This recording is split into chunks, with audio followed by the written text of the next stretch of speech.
You might be wondering, how in the heck do you roast pumpkin seeds? Well, wonder no more, because I'm going to show you just how easy it is to do it. Hi, I'm Christine Waltermeyer, and this is Christine's Natural Kitchen, where I show you how to make healthy food delicious.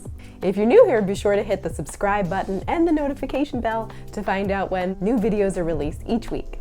Okay, let's get roasting those pumpkin seeds. And I'm going to add these to the warm skillet. And then you're just going to cook and stir them for about 5 minutes or so until they start to puff up and pop. You don't have to stir them constantly, but at least just stir them frequently during the 5 minutes. Here and there we hear a pop.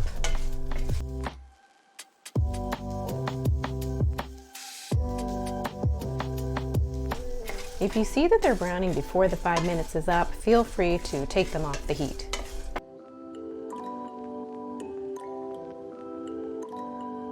This is about the color you're going for.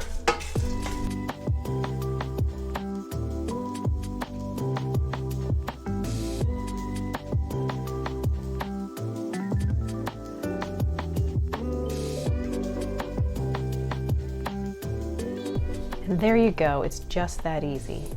Nice toasted, snackable pumpkin seeds. Now that you know how simple it is to roast pumpkin seeds, I hope you try this in your kitchen and have fun making a quick and healthy snack. If you like this video, please give it a thumbs up, and thanks for watching. Happy roasting!